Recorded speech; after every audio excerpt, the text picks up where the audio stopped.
A veces en las tardes una cara nos mira desde el fondo de un espejo. El arte debe ser ver como ese espejo que nos revela nuestra propia cara. También es como el río interminable, harto de que pasa y queda, y es cristal de un mismo. Heráclito importante. Creo que el sufrimiento es más didáctico que la felicidad. Sufrir enseña mucho. Enseña también a comprender y a ser compasivo con nosotros. La felicidad sería tener un libro mío, verlo y estar realmente complacido. No hay nada de racional que sea fundamental en el hombre. Eso sí es muy bien.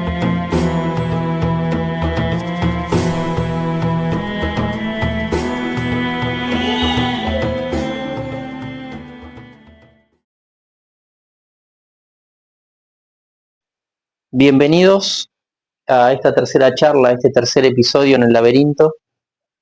Vamos a estar trabajando un poco con voz en off para que no interfieran ciertos sonidos del trabajo manual, lijado de piezas y demás.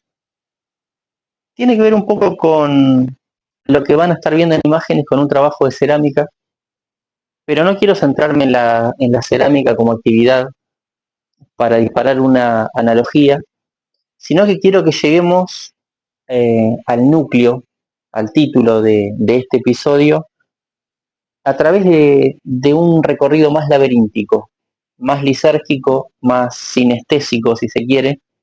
Así que están avisados desde este primer momento, que el programa va a ser un poco, esta charla va a ser un poco sinestésica. El laberinto va a ser bastante intrincado y parte de ese laberinto va a estar guiado, orientado por muchísimas referencias estéticas, poéticas y artísticas.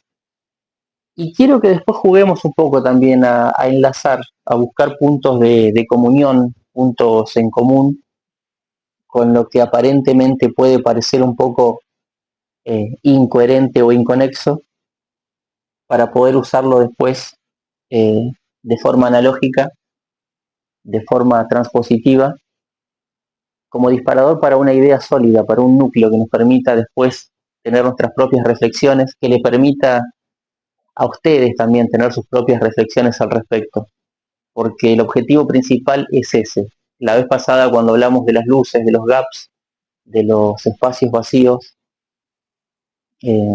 habíamos dicho algo así como que eran intencionados o eran buscados justamente con el propósito de que ustedes puedan completar después todo lo que se pudo haber dicho, lo que no se dijo, lo que faltó decir, lo que me olvidé de decir. Bien, el título es Templo. Ese va a ser como un primer hilo que vamos a sostener para empezar a desenrollar y entrar en el laberinto. Y la palabra templo no vamos a buscar tampoco mucho rigor etimológico, pero es fácil de encontrar, ¿no? Uno de los términos interesantes es el de recorte, el de corte. En los espacios augurales, un templo era un recorte rectangular o cuadrangular que se hacía en el cielo para observar a los pájaros, que eran los que traían el augurio y de los que se podía obtener una lectura agorera, un vaticinio. Entramos a recorrer estos espacios trabados, este recorte, un trazado en el que las cosas sagradas suceden. Un templo habrá o deberá haber hacia el alba, tendido en las orillas de lo conocido. Una puerta divisoria entre este mundo y aquel otro mundo, en el que se apilan piedras, algunas veces se utiliza el fuego, otras veces se vierte vino dentro de un cáliz. Pero en ese juego de vasijas y de contenidos está el ejercicio de algo sagrado y desconocido a la vez. Yo mismo fui templo en algún momento y puedo olvidarme muy fácilmente de eso si me distraigo. Dentro de este laberinto, que también es un templo a su modo modesto de luces y de sombras, viajan contenidos muy dispares y al mínimo error del caminante aparecen súbitamente estas sombras, estas luces como tormentas. Pero empecemos a caminar por el laberinto.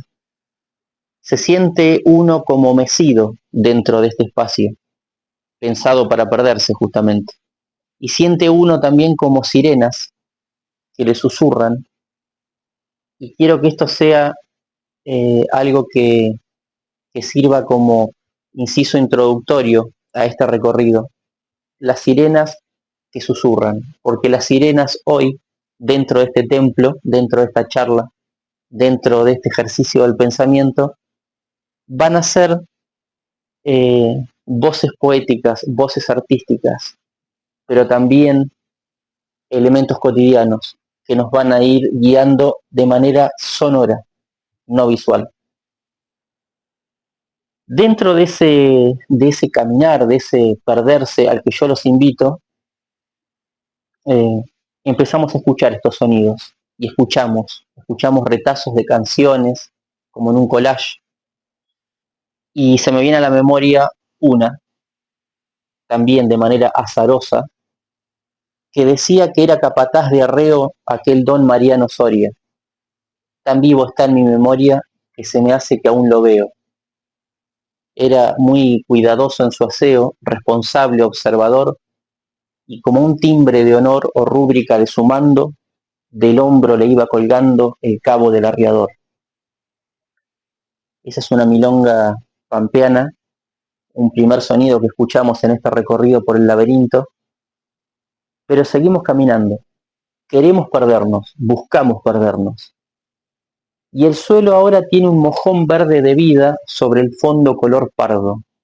Senda del rancho a la cruz, cómo te vas angostando si apenas caben mis pies de uno en uno y a lo largo.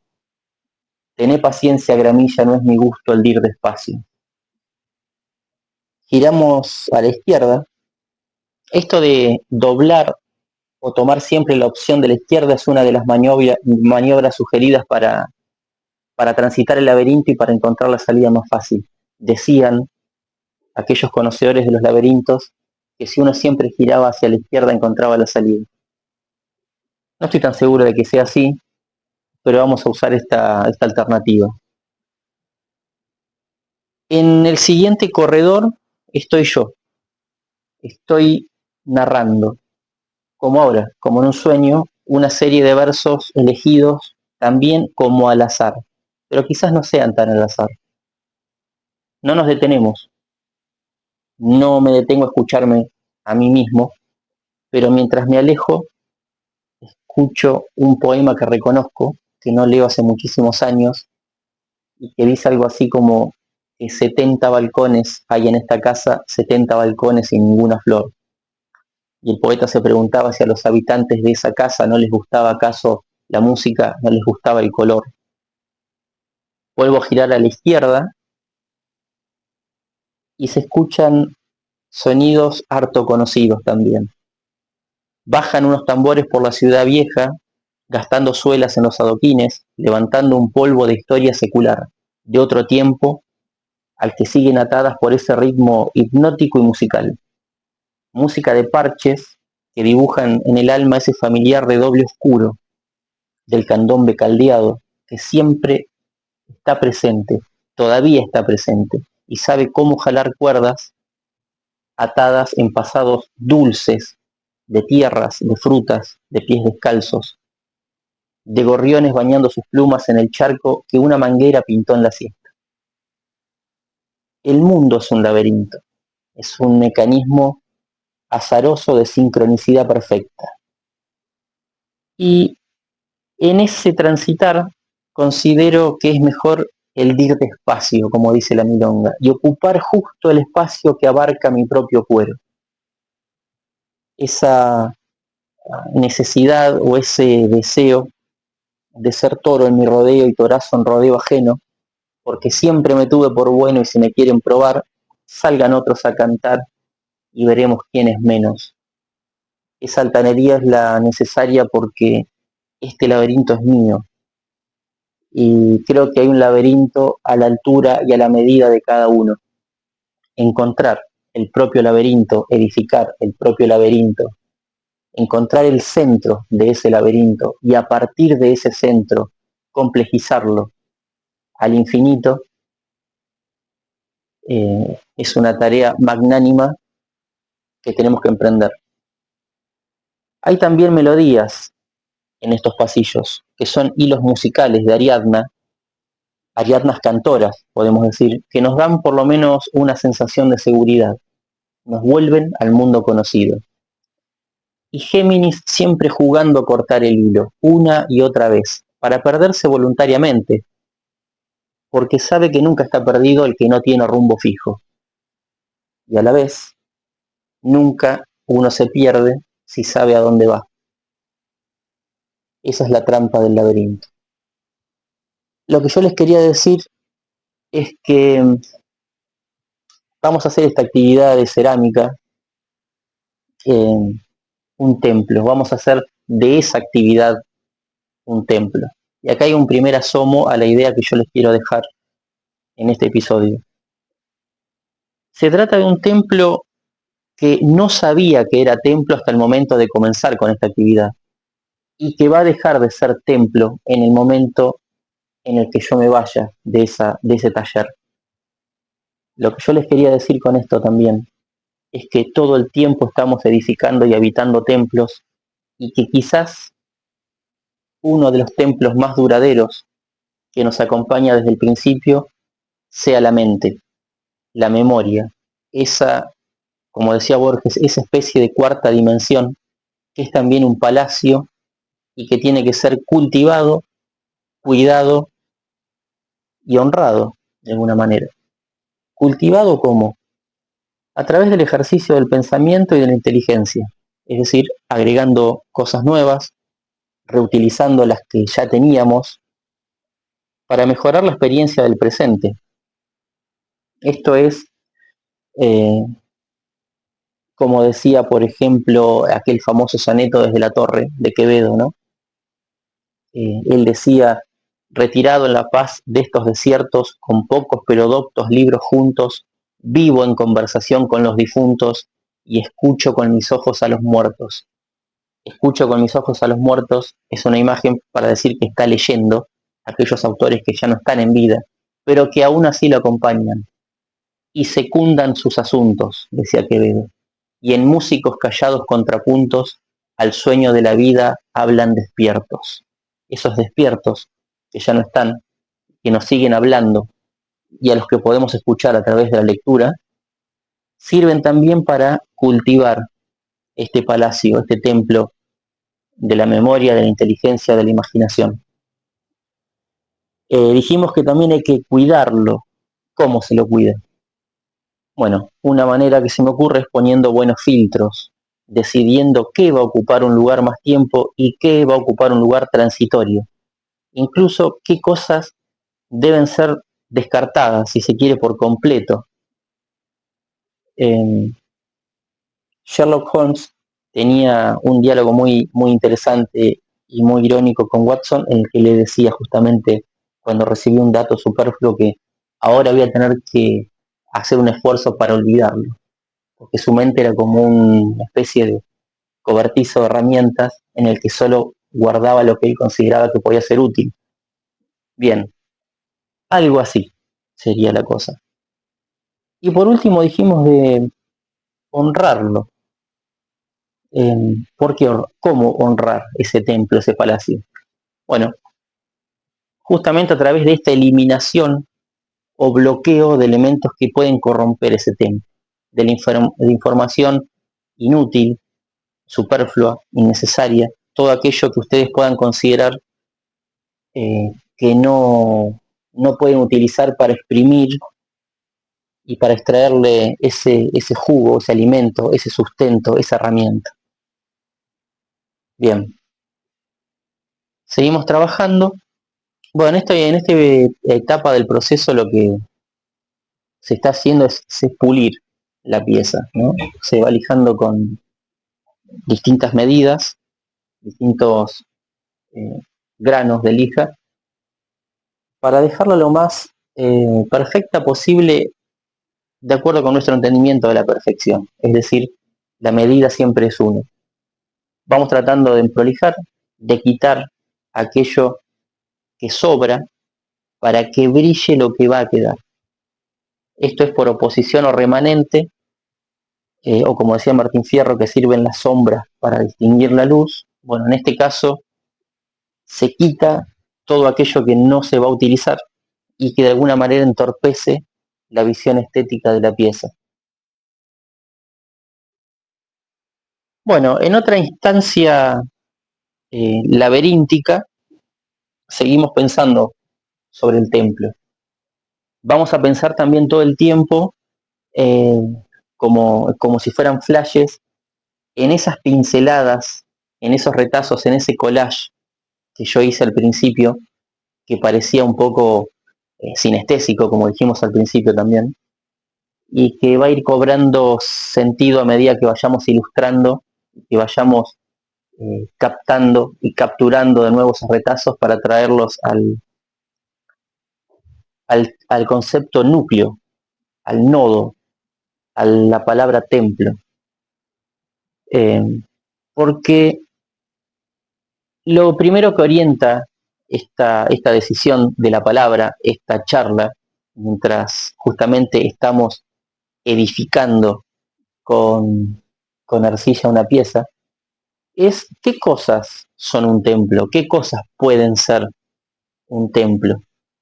Está bien, uno en la inmediatez o en la urgencia de responder algo puede decir, bueno, está bien, un templo es un espacio en el que acontece algo sagrado, un templo pensado y diseñado con cierta belleza para tal fin, pero también podemos pensar, yo quería jugar con esta idea de qué pasaría si los templos fueran itinerantes, si los templos fueran transitorios, si el templo fuera un símbolo capaz de poseer a un espacio o a una entidad transitoriamente.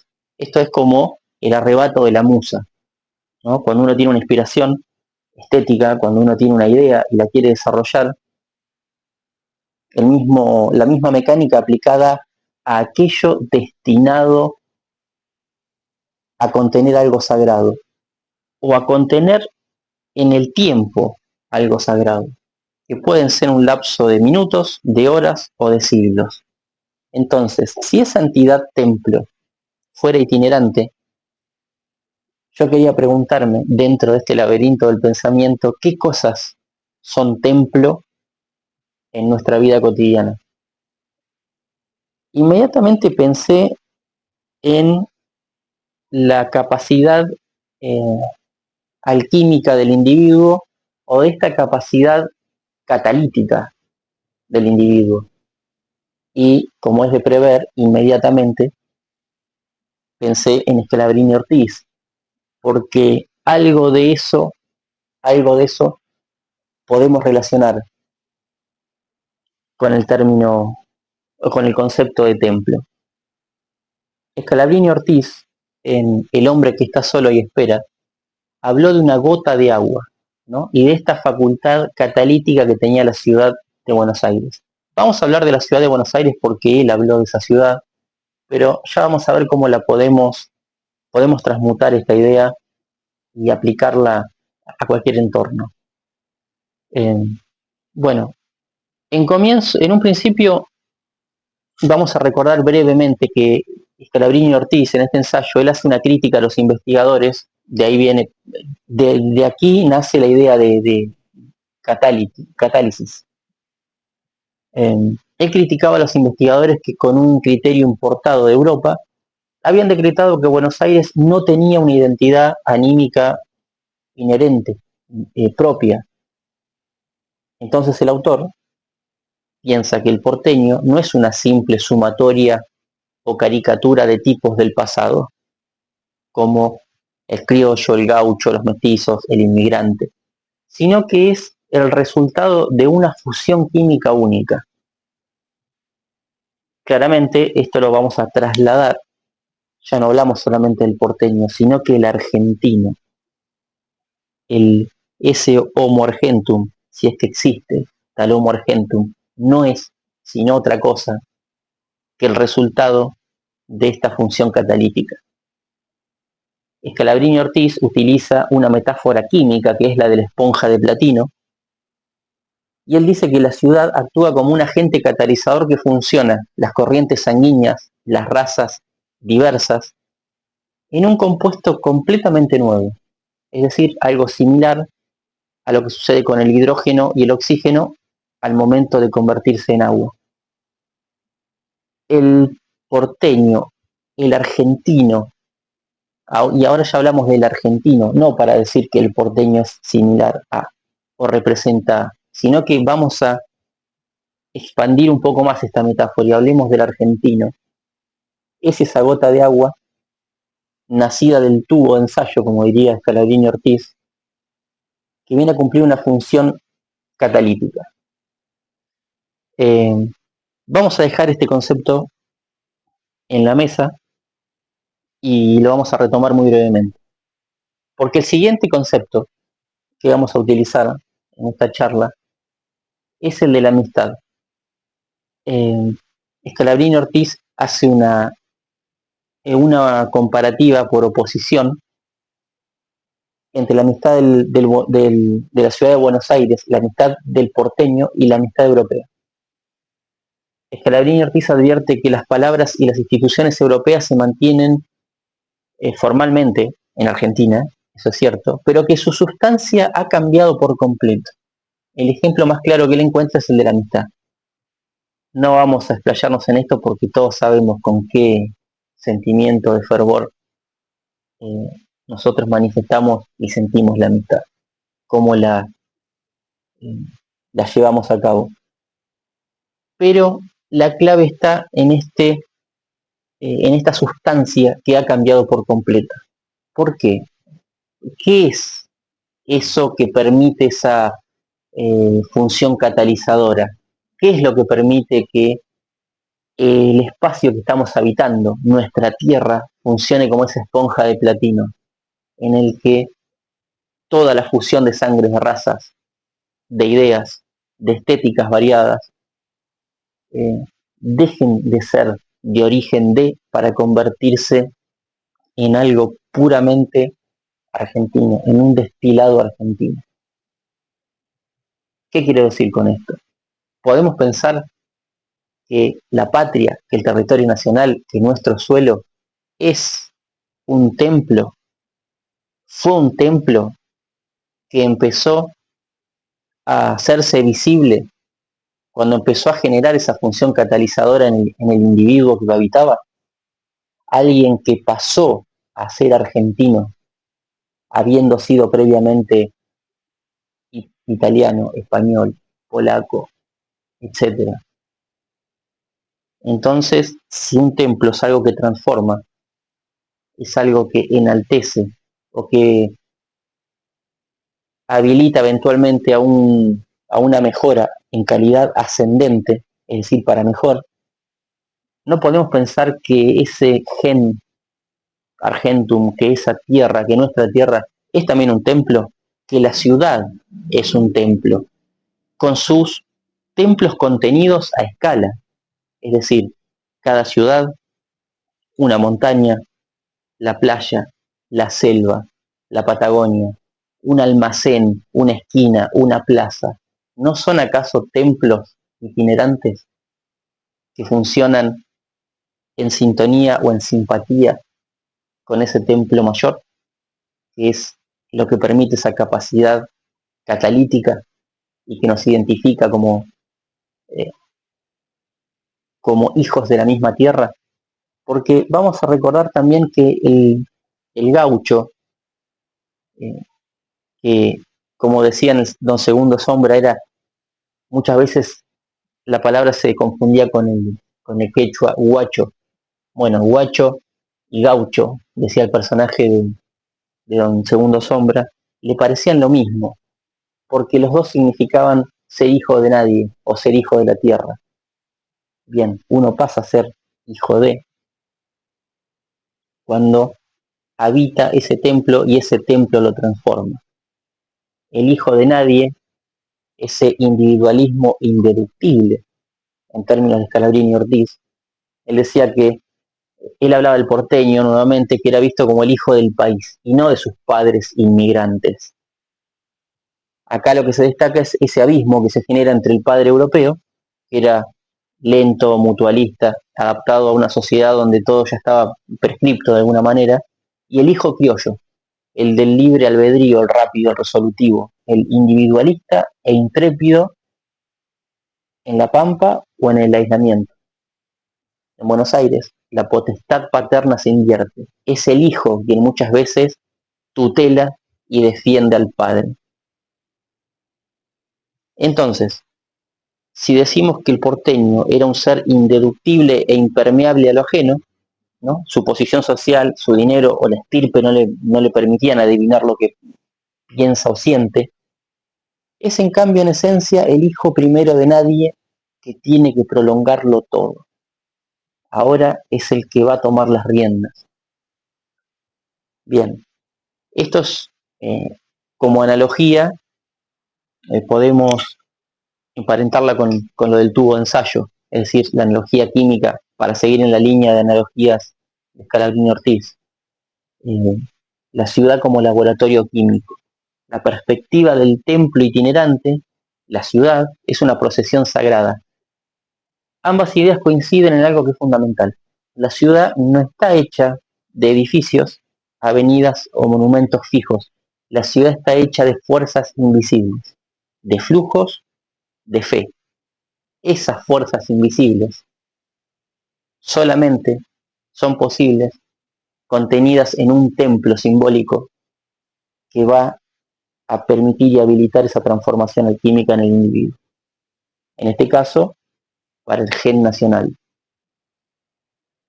Esta ciudad catalizadora o esponja de platino que recibe el hidrógeno, recibe el oxígeno, ¿no? Recibe al inmigrante italiano, por ejemplo, y recibe a un inmigrante español, son mezclas que en Europa jamás se habrían dado. La ciudad, por su sola presencia y magnetismo, los obliga a fundirse en un compuesto nuevo e indeductible. El porteño, la gota de agua, decía Scalabrini Ortiz. En la tradición de los templos itinerantes, ¿no? El famoso tabernáculo en el desierto, en ese tipo de templos, lo sagrado no habita en un lugar fijo, en un templo de piedra fijo, por ejemplo, sino en una estructura que se despliega donde la comunidad se detiene. Esto es fundamental. Ese templo es una estructura simbólica que se despliega allí donde la comunidad se detiene.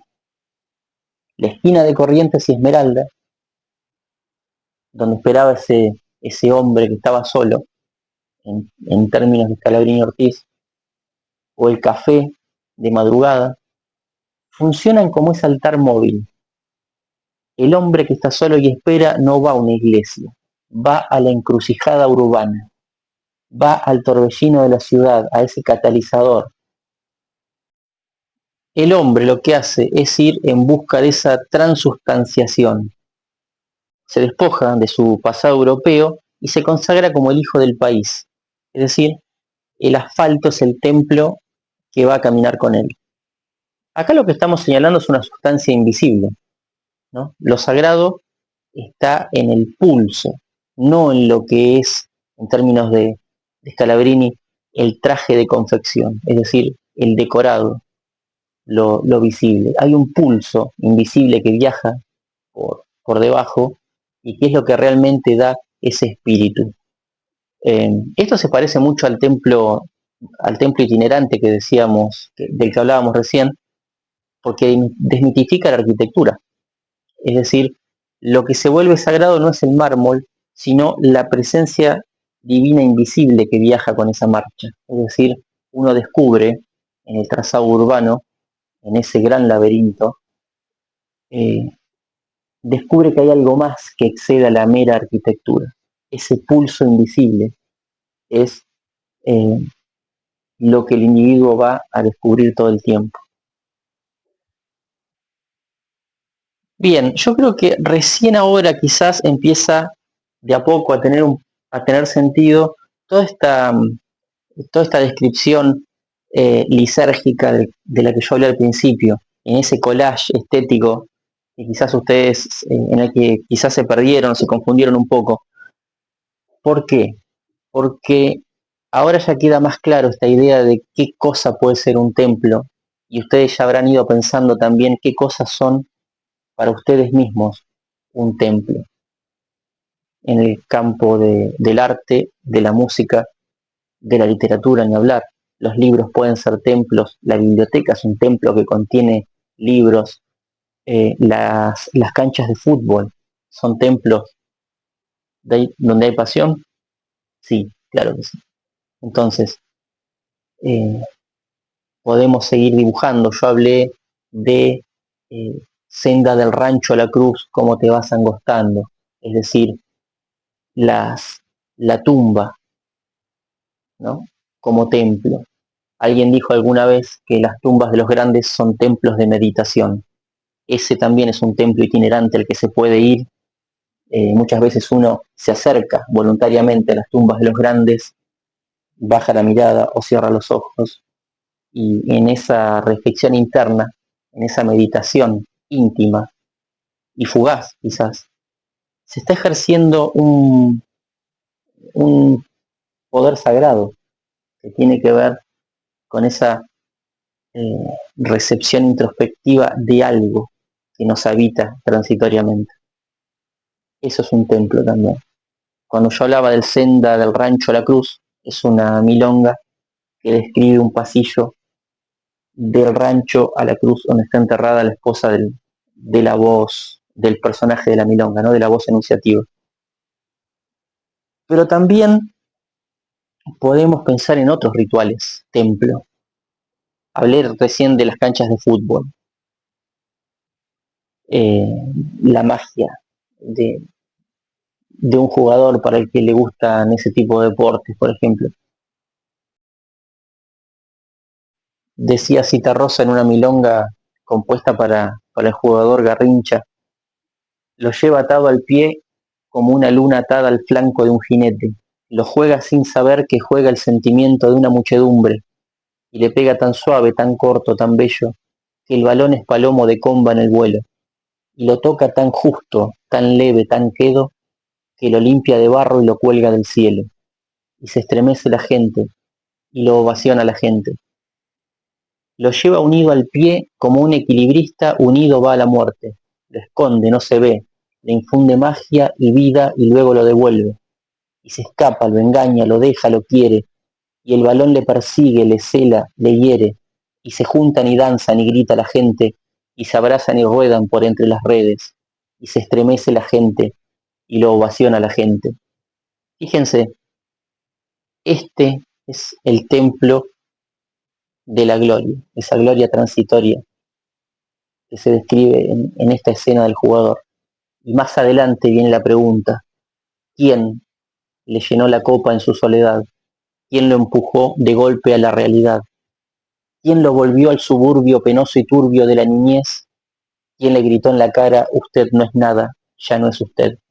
Aquí el templo parece derrumbarse porque describe la decadencia de ese jugador que se refugia en el alcohol, y es lo que lo lleva a la muerte, hacia otro templo, podemos decir. La connotación es distinta. Y tenemos también los templos cotidianos, que son momentos de compartir y que nos dan una identidad y que son embajadores.